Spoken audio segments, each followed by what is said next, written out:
Um, maybe you can tell us a little bit more about how coffee is grown on your farms now, seeing that we have 3 really talented and amazing farmers in our conversation here. Maybe you can talk a little bit about how you grow coffee on your farms, and maybe also what are some of the challenges that you are facing right now in growing coffee in the 21st century with everything that's going on.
So we're saying that first of all, they make the land.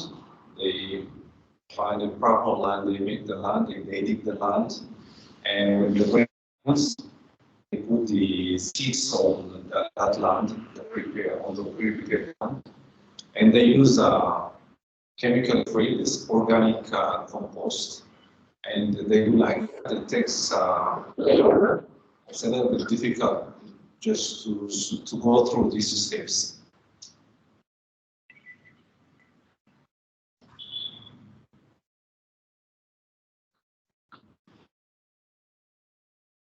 Well, can you hear me?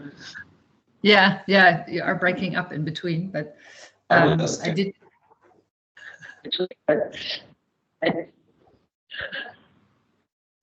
You were saying Mensur is using organic compost, is that right? Organic compost, yeah. You know the coffee, but the part used for compost and also used for compost.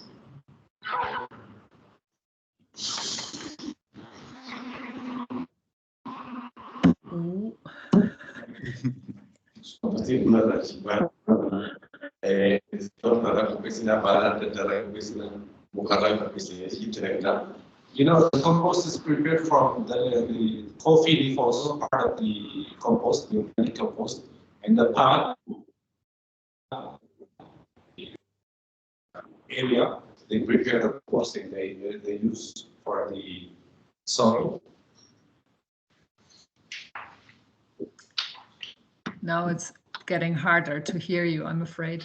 Sorry.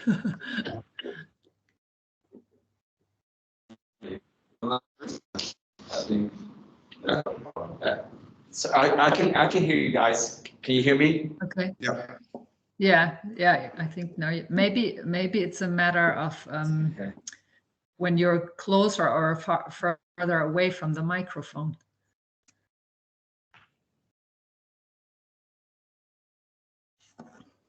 Could you want him to repeat what he was saying?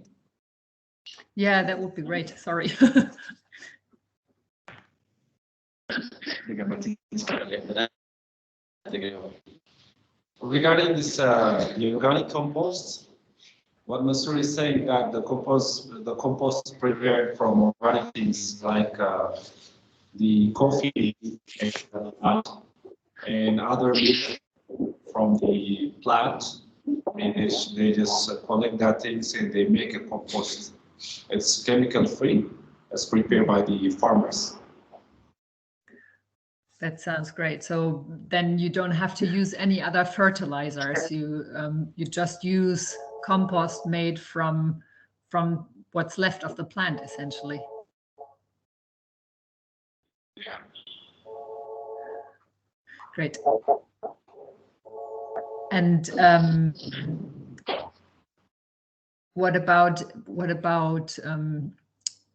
things like, because in the coffee world, topics like shade-grown coffee is always an important thing that is talked about. What does the cultivation of the coffee on the farm, what does that look like?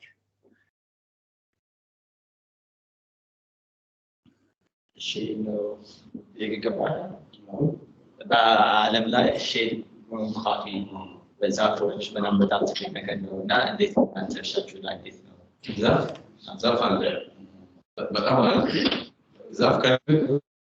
so one thing in Ethiopia, especially in Oromia region, they're very strict about cutting down trees. I mean, even to the term where you get a prison sentence. Yeah, prison. It's very so, especially areas that are like haven't been touched, that are like forest. You can't. It's really tough because you gotta cut some trees to be able to plant coffees, but it's very strict. So, and their farm, I went to Mensur's farm several times. I'll send you guys videos as well. But they have a lot of indigenous trees that are covering the coffee areas, and they're not allowed to cut the trees out.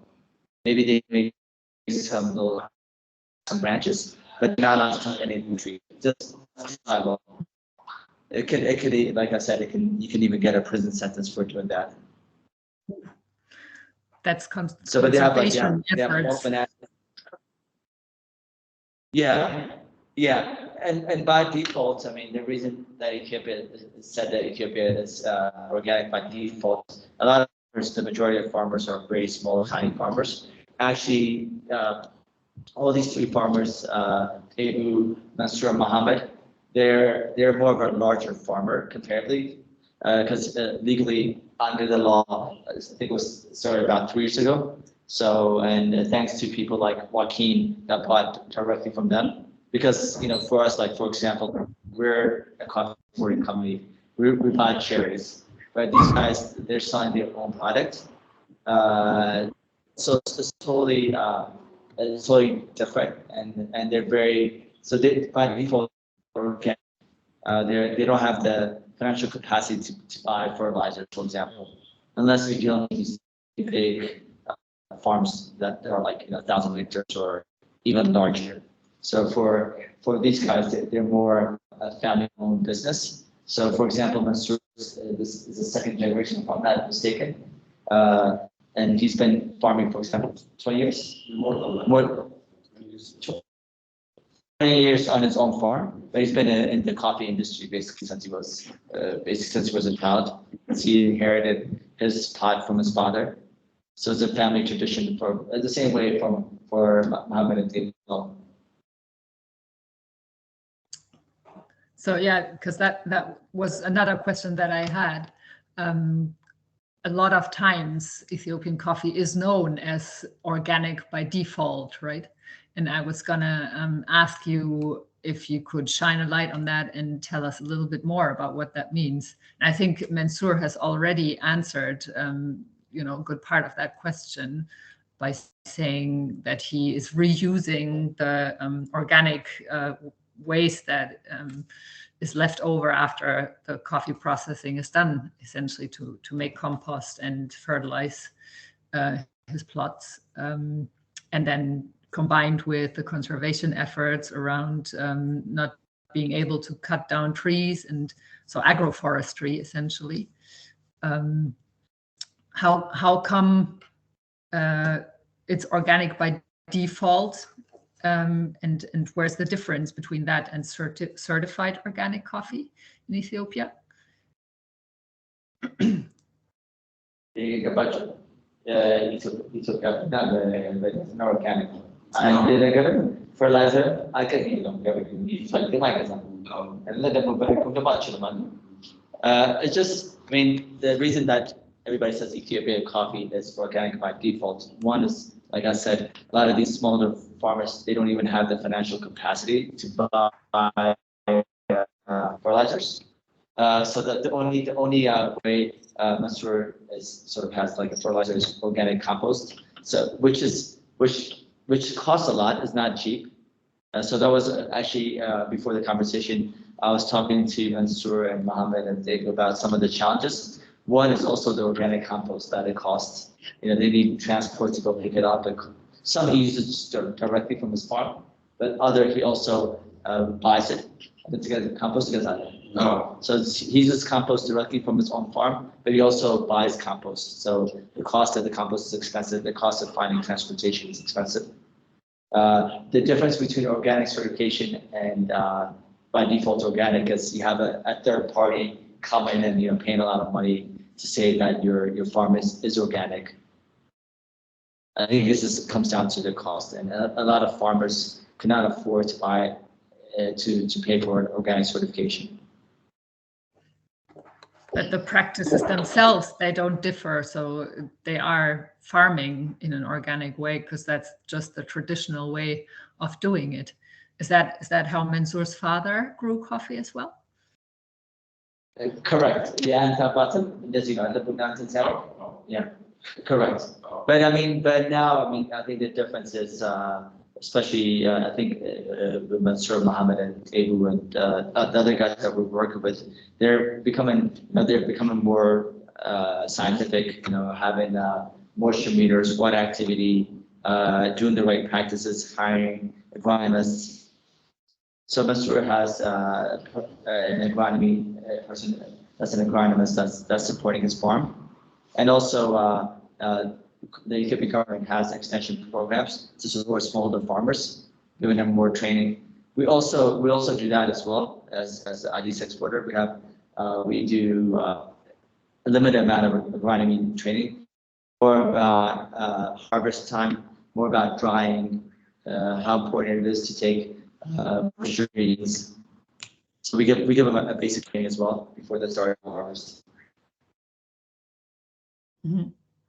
And Mike, in our previous conversation, we briefly touched on the topic of water, because I know that in the past few years, Ethiopia has seen severe droughts in some parts of the country, hasn't it?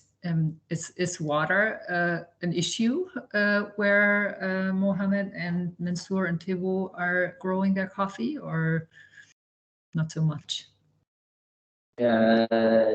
ጥያቄ ውሃ እናንተ ጋር ችግር ነው ወይ? አሁን ደረቅ እንዳመሰለ ግን የታጠበ ሰሩም ችግር አለ መሰረት not in their area, but I think global warming, you still see it in Ethiopia. You see it in parts of Wallaka.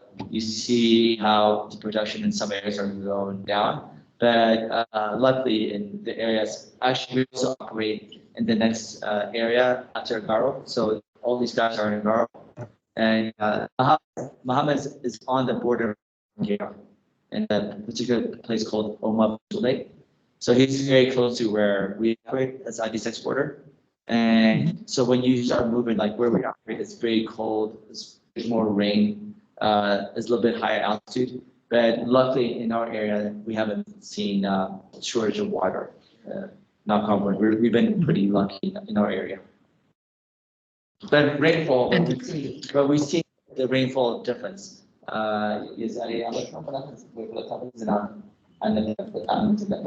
So, but we've seen the effect of global warming. There's been years where you're just drying less. Because usually for these guys are all currently doing maybe Mohammed. So Mohammed is the only one from these farmers doing wash coffee. So Mensur and Tebu are doing naturals. Mohammed is doing washed. Mainly, I think with the local art machines, they're not like the Pinagos eco-friendly machines. So even for us, for our business, we have the local machine, which is not the best machine for the environment. So we as a company are shifting to a Pinagos machine. that uses less water and is better for the environment. But the government is, again, very strict. We do have water, but they're also very strict in how you use that water, because especially when you deal with washed coffee, I mean, washed coffee tastes good and it's great. It's not the best coffee for the environment because it's using a lot of water, and also that waste sometimes goes into a river, and that river is where the source of water for the local communities, also the source of water for cattle. So if you are waste into the stream or into a river, you'll also get fined for that. They're very strict on that as well. And Mike, do you think that there is a direct relationship between deforestation and the areas where the climate changing is being more, let's say, visible? Or I don't know if it's the correct word in English, but do you understand what my question? Yeah, I understand your question is 100%. Areas that are still in the forest, you see less of global warming impact, and even especially with this new prime minister, his biggest initiatives was about planting trees. I think in that day they had a record-breaking trees they planted. So even as we're seeing more rain, we're seeing it cooler, we're seeing the temperature, there's more trees. In areas, even like where we operate, it's just, again, due to rural population, a lot of trees have not been chopped down. So you're seeing better quality, you're seeing better yield, you're seeing that it's better impact on farmers. So your question is correct. The global warming and chopping down trees is correlated. Because it's something that I realize in my trips, let's say in Central America, and my first trips were to El Salvador, and they start complaining a few years ago. There were some areas that they used to plant coffee, but now because the deforestation, the climate changed too much, and then we have this current approach of develop some varieties to be more resistant. But I think that the problem is not the variety, maybe is the environment protection that we need to do. It's a really tricky question, I know, but I'm not saying that the global warming problem it's not happening, but I'm trying to communicate that there is a local impact that affects the global situation.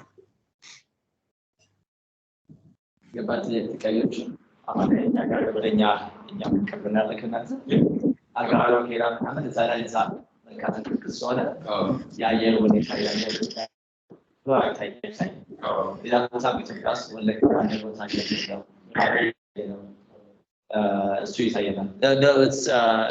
it's really true. I think areas that you see the government and regulations about touching down and preserving the forest very strict. Those areas are less impacted. And it's just better for the environment, it's better for the people, it's better for sustainability. That's great. Good to confirm in another country.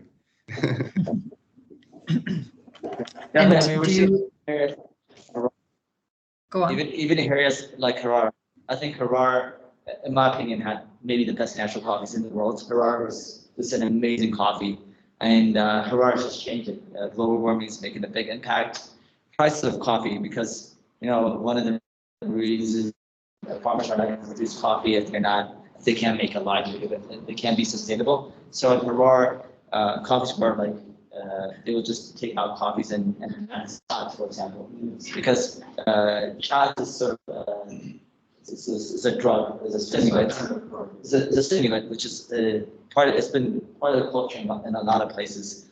But people make a lot more money growing chats. And chat is terrible for the environment. It'll take a lot of the moisture from the soil out. So if you put chat in your coffee, it's gonna fight the coffee tree to try to get some of the water. And it's terrible for the environment. And you're seeing the impact of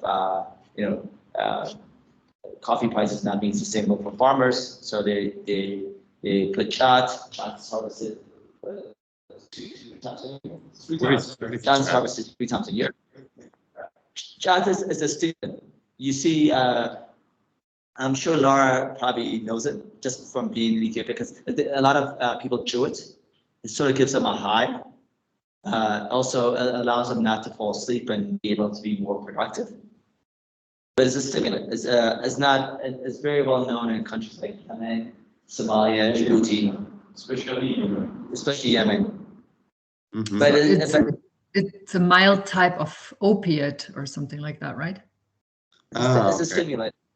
Yeah. Okay. But No, when it's you harvest it, you make It's a leaf.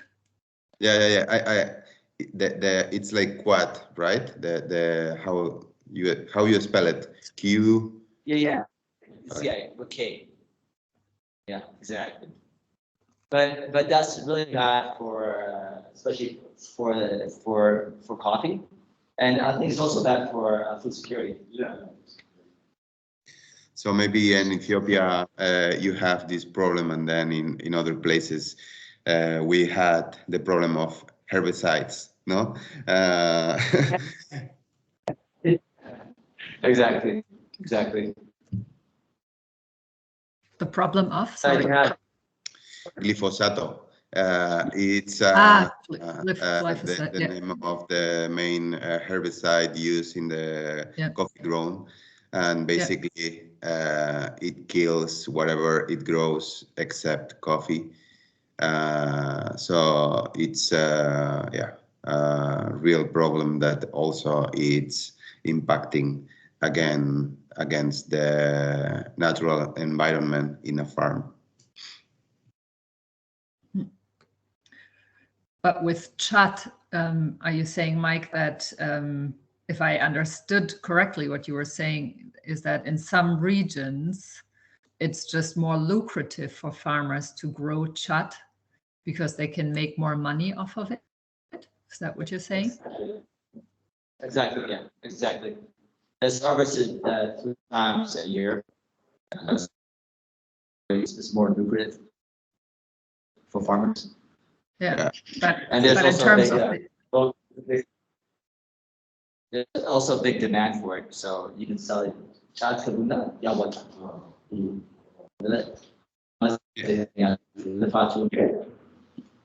Also in Bolivia, they are having the same problem with cocaine. With coca, it's more lucrative to grow coca than coffee. So it's why also in Bolivia, the coffee production is going down and down and down and down, year by year. Is chat legal in Ethiopia? It's what? Chat what? If it's legal to grow it and sell it. Yeah, it's legal. It's legal. Yeah. Okay. Yeah. Okay. So he's saying that there's regions in Ethiopia that are going to make it illegal. For example, I know like you can sell chat at stores, but you can't have a place that people come in and sit and have chats. Mm-hmm. You know, it's like sort of like hookah. You can't hookah. You can't have hookah like in a place hookah. But even like hookah, which is becoming more and more dominant in Western countries, that's legal to have a place where you have people come in and have hookah. It's the same thing with chats. You can buy chats and consume it anywhere you want, but you can't have a place where people come in and consume chats. That's illegal. Mm-hmm.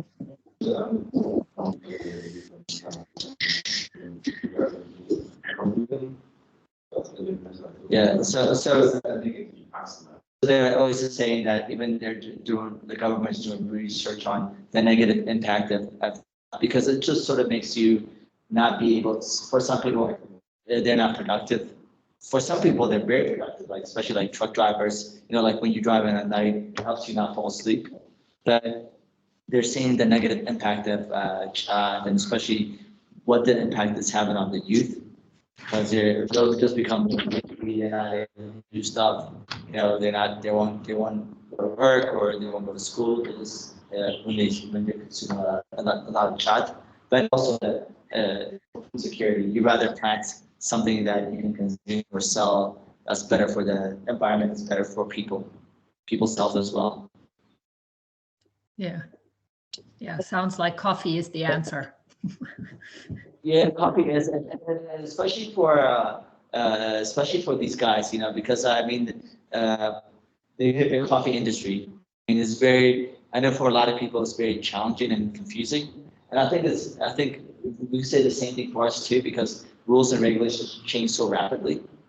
Tomorrow it's something else, like ECX came. Now it's more vertical integration. Now it was the power went more to the supplier who buy coffee from farmers. But now you have regulation that that these farmers can export directly.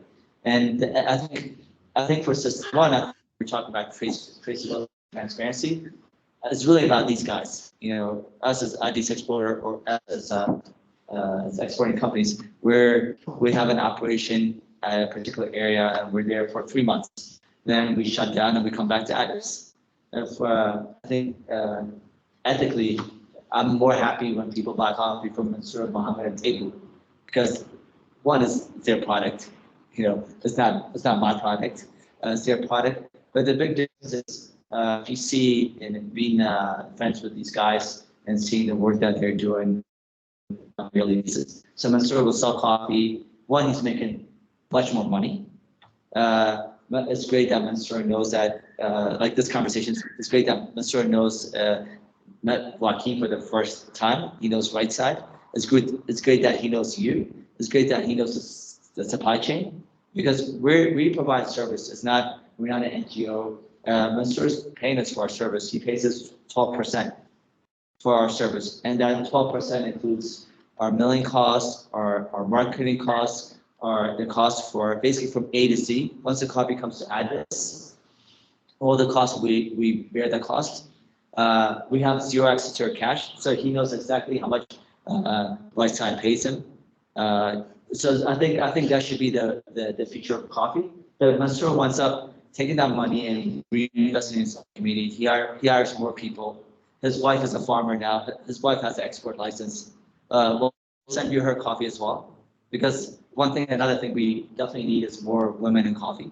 So Mensur's wife is very transparent. She's an amazing lady. So it's nice to see the development, and it's nice to see that people that actually have the coffee actually getting the reward, because before this new system, Mensur or Mohammed or Tebu, they only had a few options.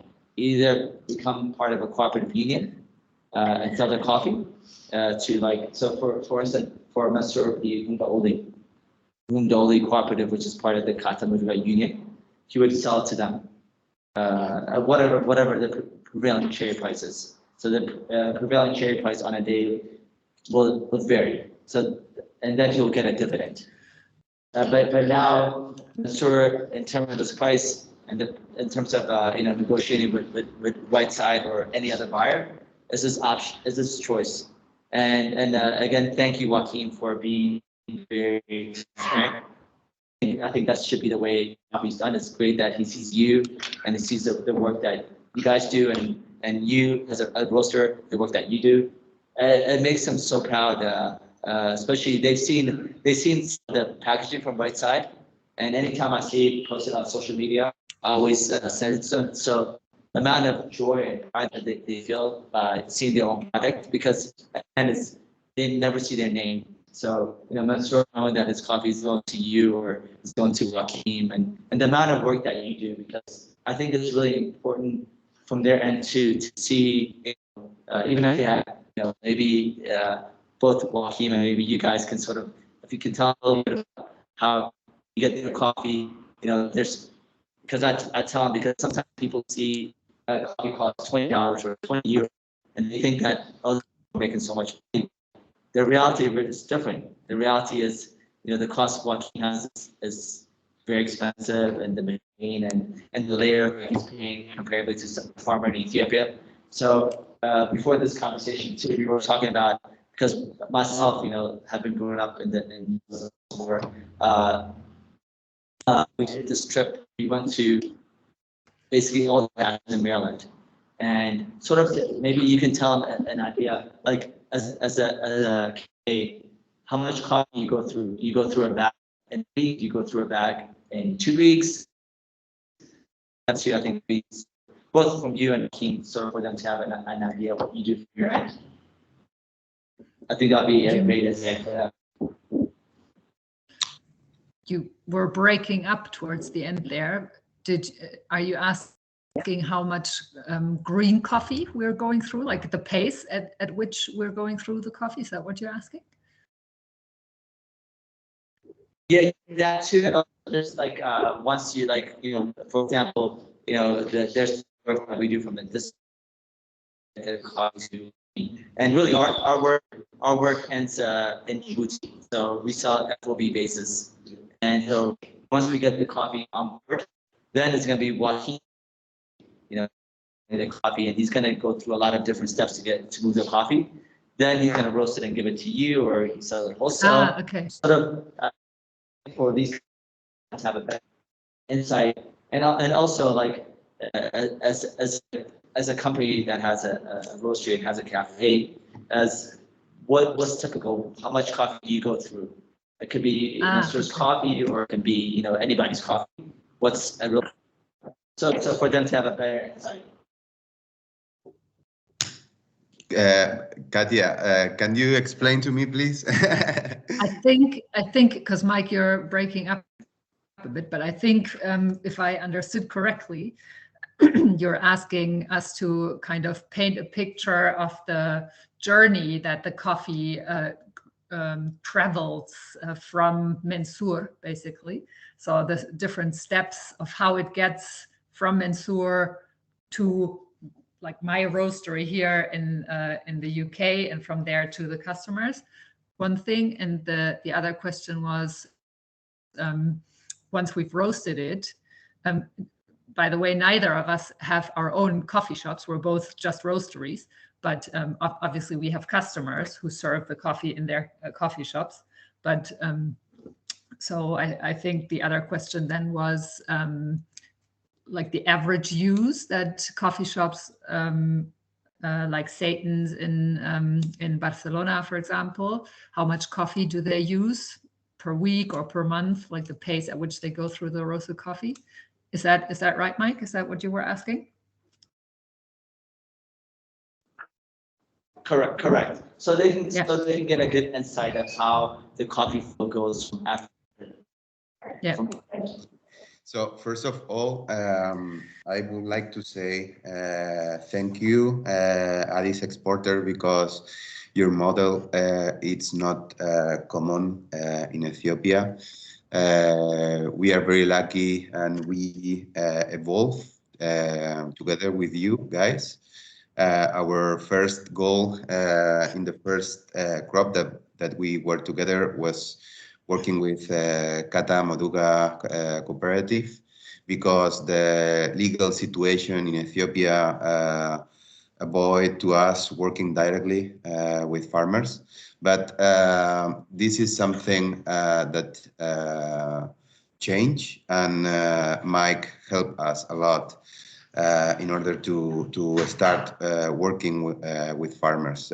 This is important for us in order to get the transparency that we have in other countries like Colombia or Central America, where actually it's a reality there that also change into Ethiopia in that way.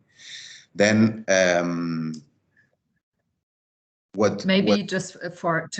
to give sorry, Joaquin, maybe just to give our listeners and viewers a bit of a better understanding. maybe we can give them a quick background on what coffee trade used to look like in Ethiopia versus what it is now. Because for the longest time in Ethiopia, the big majority of coffee produced in the country had to be traded via the Ethiopian Coffee Exchange, which is essentially the commodity exchange in the country. And so the way of the coffee was that cherries are brought by the farmers to a cooperative or a milling washing station. They were processed there in bulk, more or less, and then transported on to communal warehouses. And so it was really hard to actually trace coffee back to a producer or even an individual washing station. And Mike, correct me if I'm wrong here. But that's like the general idea of what it used to be like. And over the last maybe 10, 12 years, the situation has changed and has opened up quite a bit. So now coffee farmers are actually legally allowed to have export licenses themselves and start exporting their own coffees without having to go through those intermediary steps, basically. That's the change we're talking about. Correct.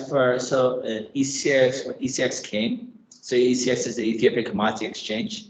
So there's sort of you lost traceability to it.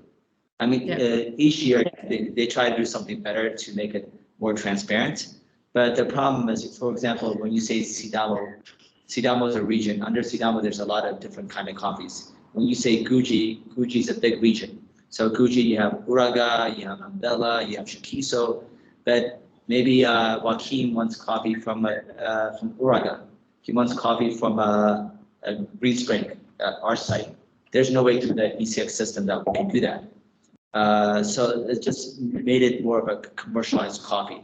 So they put the way ECX set up contracts where they'll say this coffee's grade 1 is between an 85 and a 90, for example, and that there'll be different kind of coffees, but we're not going to find the coffee that we want, and the cupping was very subjective. So like last year, for example, we bought coffees from the exchange. We thought it was a 90, but we cupped it as an 83. There's nothing we can do after we buy the coffee. But and to give ECX a little bit more credit is that they started coffee. If they would grade coffees as grade 1, you would know what the washing station where the coffee is coming from.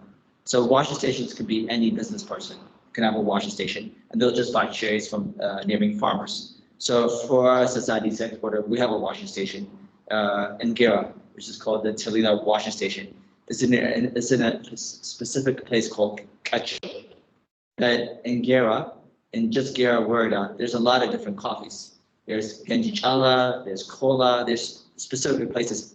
And these specific places have different quality coffees. It could be varieties, or it could be different altitudes, it could be the soil, but the coffee for me and you is going to be different.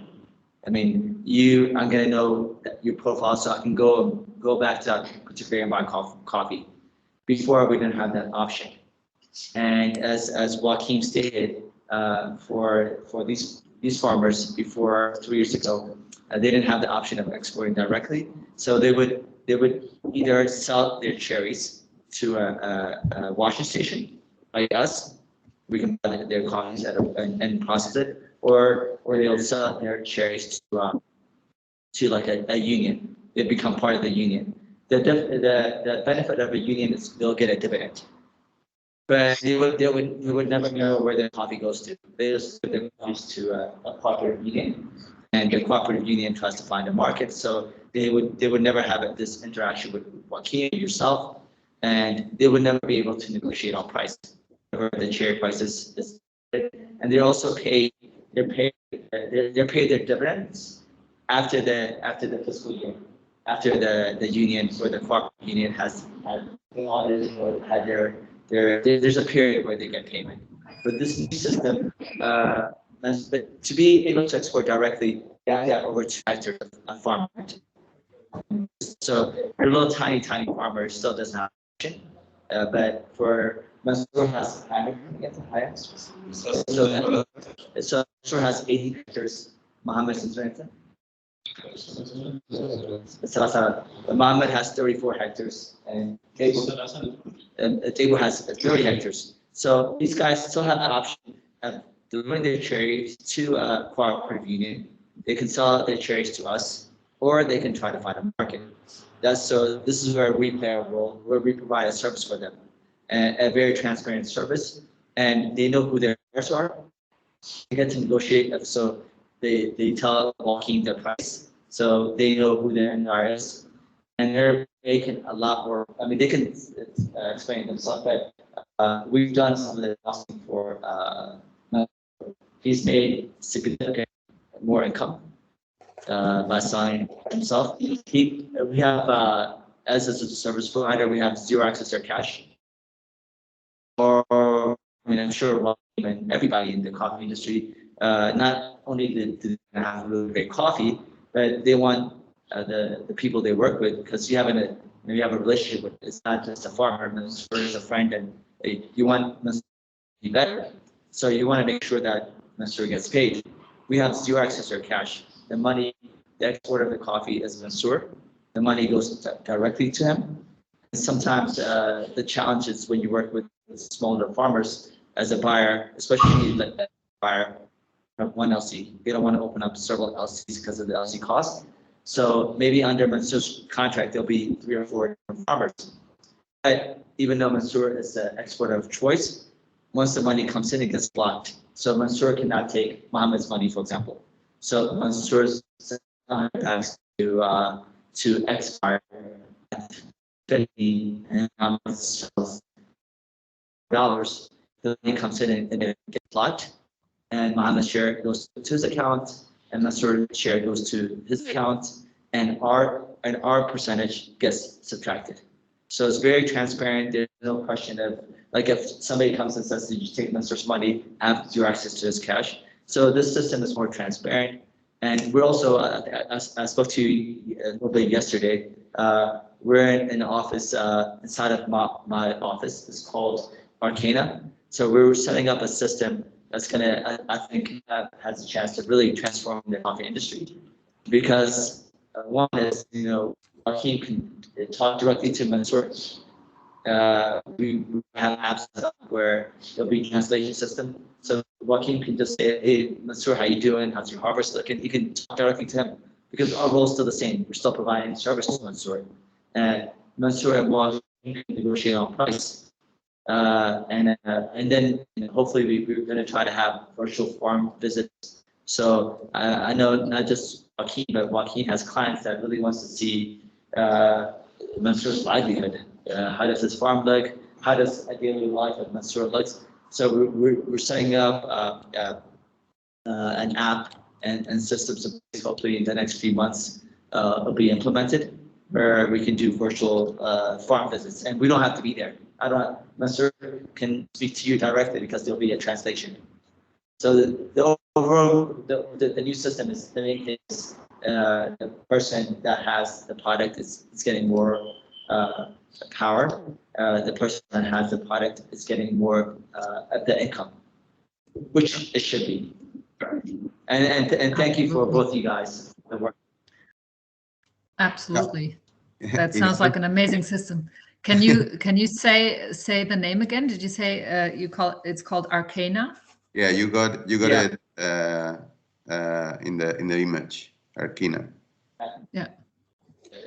Arkena is a good one of the old language. So Arkena is a different company, but as Addis Exporter, we're going to be a shareholder of it. And Arkena is developed by one of my really good friends named Matt. So Matt, I'm going to have Matt join us. Matt is from the US. Come on, Matt. Come join the love. Matt is Matt speaks actually fluent Orvika. So tell him about Arkena. Yeah, how are you guys doing? Good. How are you? Good. Two people. So Arkena Coffee Market, we're designing Ethiopia's largest direct trade digital marketplace. Right now, I think we actually have the largest supply base in Ethiopia. We have over 100 smallholder farmers in Jima, Sidama, Yirgachefe, and Guji. And what we've done is similar to the Tokuma group, which these guys are sitting around me here, are also a part of the Arkena Coffee Market. We've organized various groups. We've got an power of attorney. We've kind of had them select their own group representatives to make contracting easier. And we're just developing, I would say it's more of like a digital environment for these guys to actually reach outside markets. There's a field app which we use to collect information on smallholders, including screening data. We also look at supply chains. For instance, like upfield mills, where we go through and we screen them and we register them into the system. We have actually a farmer app which uses USSD and SMS, where we can actually communicate with these guys, updates as to where their shipments are. They actually update our system, which would send our clients updates as well. We're trying to get training materials so farmers with smartphones can download training materials, which is pertinent to their actual operations. And finally, we have just a marketplace where all these coffees are kind of there, they're represented. And we're trying to figure out ways to connect these guys, these small businesses, directly with small businesses in developed countries where they're consuming this coffee. Really trying to find ways to now allow small roasters to kind of conglomerate, to consolidate shipments, to make purchases direct from these guys, which would otherwise be impossible. Either time constraints, money constraints, a lot of small roasters are very busy, a whole lot of clientele to handle. So we're trying to kind of harness the power of this collective community here, do the same across the world, and harness the power of all these roasters to come together and do direct trade with these guys. That sounds amazing. Sounds absolutely amazing. And I guess, I mean, that is due to the changes in the system, right? I mean, I remember when I was there in 2016, people were dreaming of a system like this, but it was nowhere near in sight back then. But because the system has been opened up, this is now actually possible for the first time in a very, very long time, that direct trade in this form will be possible. And I think, it's absolutely amazing what you're doing. I can't wait to see and learn more. Absolutely. We have one app developed. One of the cool things is working with there's a lot of amazing talent here in Ethiopia. Even with the software developments, we have it all done here in Ethiopia. We got a great working on it. We got great graphic designers coming up with the design for the marketplace. So it's kind of like a thing that was born here, it's been built here, and hopefully we can share it with the rest of the world. Fingers crossed another month. We've had some delays because of COVID, but I'm hoping another month we'll have our official launch. Very, very cool. All the best to you, and success. I can't wait to see more. Yeah, congratulations. I hope that maybe in November or something like that, I could travel to Ethiopia and meet you guys there. It could be amazing. We're here with Mike, so We're in this. yeah, we're We're in this. Joaquin, I know you have to leave in 5 minutes. Thank Big you. hacks. Ciao. Ciao. Mike, before we go, because I mean you've answered all of my questions so generously and in so much detail, and I just wanted to pick up on that and see if maybe you or Tebu, Mohammed, or Mensur have any questions for us. I mean, you did say the connection was really bad earlier, but I just want to make sure that we answer all the questions that you might have for us as well. They're mad even for Arkena if there's any questions on that. Okay. No, we're good, but I think we'll definitely be sending you. I think as Arkena knows us, Tokuma, I think we'll be sending you some questions because it's also very important for us setting up the system like what your needs are, you know, what you Yeah. want. Yeah. That's actually. Sure. I mean, I'm That's a really very good- excited. But actually, you know, have someone willing to try this or just to see what you really want when you're sourcing your coffee. Those comments are invaluable to us, especially now in the beginning.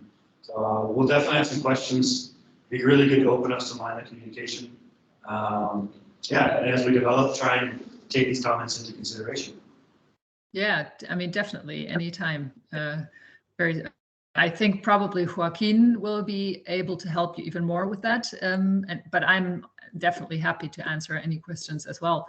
Because I told Mike I buy your coffees through Joaquin because my quantities are fairly small compared to what he goes through because I'm still a young small business. But yeah, I mean, transparency is just as important for us as it is for you guys. Sure. For sure. That's actually something we've noticed is one of the biggest issues.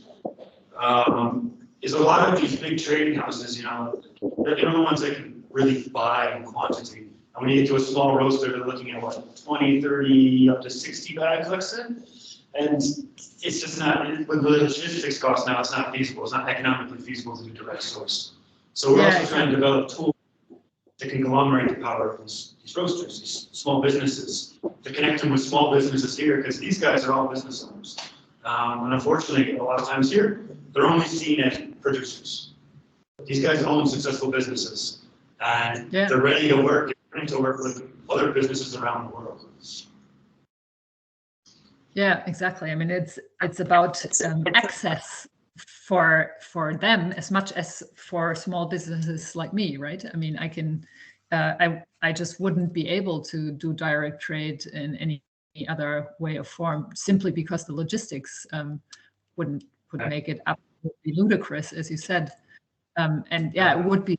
I imagine it would be the same for a smallholder farmer in Ethiopia who doesn't produce huge amounts, who wouldn't even maybe be able to fill a whole container, shipping container.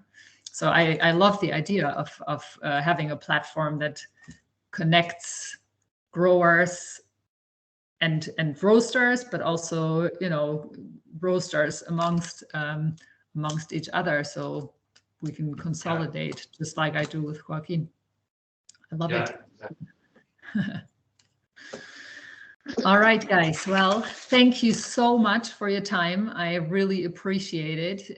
This has been great. And yeah, I mean, you know, I said it to you, Mike, yesterday. I could keep going for hours because this is just so much at the core of what I want to do with my business, just to have those connections and to really know what's going on at the other end of the value chain. So thank you so much for your time and your openness. And yeah, I hope to continue this conversation soon. Likewise, thank you. Thank you. If you do have questions, don't hesitate. Definitely, you have my contact emails. I'm happy to help in any way I can. Be part of it. Sounds great. Sounds great. Be blessed. Thank you. You too. Speak to you soon. And bye to the guys as well. Tebu, Mohammed, Mensur. Thank you so much. Nice to meet you. Okay. Bye. Thanks, guys. Bye.